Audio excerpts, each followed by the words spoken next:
Hindi ko sinagot ang tawag ni Mama. Akala ko bukas may oras pa, pero kinabukasan wala na siyang hininga. At doon ko na-realize, may mga mamayana na hindi na bumabalik. Tahimik ang gabi sa maliit kong kwarto sa Dubai. Pagod ang katawan ko galing trabaho pero mas pagod ang puso ko. OFW ako 5 taon nang malayo sa pamilya. Lahat tiniis ko pagod, lungkot, iyak para sa kanila. Habang nagpapahinga, biglang nag-ilaw ang phone ko. Mama calling. Tinitigan ko lang. Pagod ako, inaantok. At sabi ko sa sarili ko, bukas na lang ako tatawag. Pwede naman mamaya. Pinatay ko ang phone. Hindi ko alam, iyon na pala ang huling tawag niya. Kinabukasan paggising ko, may 17 missed calls. Mula sa kapatid ko, mula sa kapitbahay, mula sa probinsya. Kinabahan ako. Tinawagan ko agad ang kapatid ko. Hindi ko makakalimutan ang unang sinabi niya, "Ate, wala na si Mama." Parang may sumabog sa dibdib ko. Hindi ako makahinga. Hindi ako makapagsalita. Anong wala na?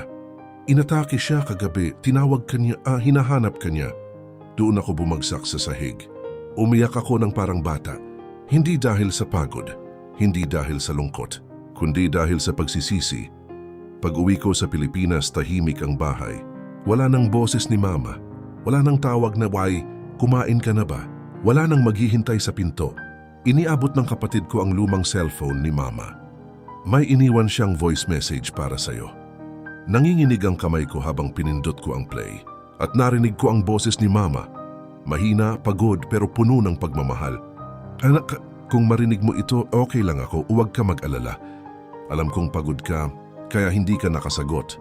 Gusto ko lang sabihin, proud ako sa'yo. Salamat sa lahat ng sakripisyo mo. Kahit malayo ka, ramdam ko ang pagmamahal mo. Anak, miss na kita. Kung pwede lang, umuwi ka kahit sandali.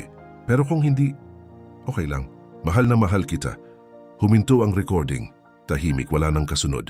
Doon ko naramdaman ang sakit na hindi kayang ipaliwanag. Nandun ako, pero huli na. May oras ako noon, pero pinili kong ipagpaliban. At ang salitang mamayana, naging hindi na kailanman. Maraming OFW ang tulad ko. Lumalaban, nagtitiis, nagsasakripisyo. Pero minsan, sa sobrang pagod natin sa buhay, nakakalimutan natin ang mga taong dahilan kung bakit tayo lumalaban. Hindi lahat ng tawag pwedeng ipagpabukas.